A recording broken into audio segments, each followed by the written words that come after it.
Hey guys, welcome to the Chess Goals YouTube channel. Today we're talking about one of the biggest challenges for chess players, clock management. This little guide is called Mastering the Clock.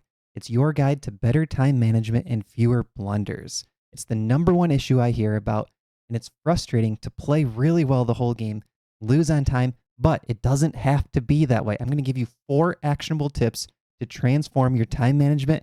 And if you watch until the end of the video, there's going to be a free bonus time management cheat sheet that will help you apply these concepts to all different time controls. And I'll tell you how to get that at the end of the video. So, what's the core problem? Why do we get into time trouble? There's no clear plan for time usage. We overthink the easy positions. And I put easy in quotes. We're going to talk about that. Panic and rushing in the critical moments, and underestimating our opponent's time usage. So before we fix it, let's acknowledge why it happens. Often we don't have a plan for our time. We burn too much clock on moves that we don't need to. And then we panic when the clock gets low, and that's when we tend to make blunders. But with just a few adjustments, you can turn the clock into your ally. So tip number 1, time budget. Think of your time as a budget and don't overspend your budget early. So the first thing you want to do, know what format you're playing. So for example, a 15 plus 10 game could give you 22 seconds per move for an average game. Add in the increment. You want to sort of have that initial framework in your mind of how much time per move you have. And then break down the game into the 3 segments: opening, middle game, and end game. In the opening, you want to play quick and you want to use your preparation. So if you have a Chess Goals opening course, we give you just the essential info that you need to memorize, but then we also give you those plans to get you into the middle game. And then the middle game, this is going to be the biggest chunk of your investment. That's where you spend most of your time, but you want to be selective on the individual moves within your middle game. And then in the end game, that's where you really want to be precise and you want to make sure that you don't run out of time, of course. So think about your clock like money. You wouldn't blow all of your cash the first day that you get paid, or the first day of your vacation, right? You want to use your time strategically. Play your known openings quickly. The lines and the moves that you already know, just whip those out fast. Then invest most of your time in the middle game.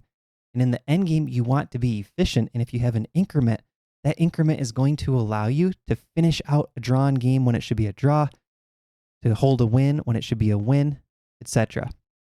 So here's a rough pie chart of how much time you should spend in each of the segments. Chess Goals, we're all about data here. I wanted to give you guys some percentages. In the opening, I'm recommending about 20% of your total time allotment. This is the first 10 to 15 moves, and you might be thinking 20% sounds high if all your moves are memorized, but usually you don't have those full 15 moves memorized. Usually at some point around move between 6 and 12, you might run out of the moves you have memorized. And then you need to start planning, how do you get to the middle game? How do you get a favorable middle game, a middle game that you understand? And then the biggest chunk of your time is going to be moves 15 to 35, approximately 60% of your time. That's your middle game portion. And then the remaining 20%, on average, maybe around move 35 and onward, that goes to the end game portion. Tip number 2, identify your critical moments. Spend your time where it matters most.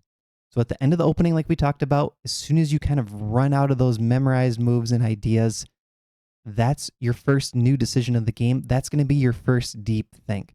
So you might run out of opening moves that are memorized and spend, 30 seconds on a move. But when you get to the end of sort of your full knowledge of the opening, that's your first big decision.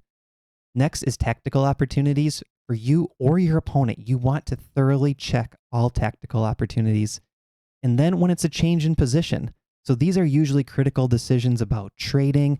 Maybe you trade queens or you go down into an endgame. Maybe you sacrifice a pawn to get into a certain type of endgame. Changes in position, you definitely want to spend time on. Changes in pawn structure, for example. Imbalances in the middle game. Those are things that you want to really think about. And then when your opponents are in a deep think, make sure to use their time wisely too. That'll help you a lot with time management. So the note below, you don't need to spend 2 minutes on every move. Identify a few truly critical moments each game. That's usually when the opening ends is the first one. those sharp tactics, positions where one move is going to most likely be better than the rest, not a position where a whole bunch of moves have the same eval. If you have 4 moves with the same eval and you kind of know that going into it, that it's a wash which move you play, don't spend a lot of time on that move. Save it for the critical moments. Tip number 3, the one last check habit. This is an important one. Make one last check before you move. So take a deep breath, calm down, think about, is my move safe? That's your blunder check. And then look at, what is my opponent's threat in this position? Even in time trouble, you want to try to make just enough time to do this one last check habit. And then once you do that check, that gives you the green light to make the move in your game. It's a simple but powerful habit, especially under time pressure. Before you touch a piece, take that quick breath and just ask yourself these 2 questions. Number 1, is my move safe? And number 2, what is my opponent's most dangerous reply? Even 3 seconds dedicated to this one last check can prevent blunders. So if you have a 10-second increment, 5-second delay, you should always have that 3 seconds to do the one last check. Tip number 4, leverage the increment or the delay on the clock. The increment is your safety net. It prevents flagging, so it should be almost impossible to lose on time in simple positions. It allows for early investment of your clock. So you'll use the time when you have it, knowing that you have that increment banked up for your endgame. And it also helps with these final checks. So you can use your increment for those one last checks that we talked about. And then also, you don't need to rush your simple moves. If you have a 10-second increment with almost no time on your clock, that should give you a minute over a course of 6 moves.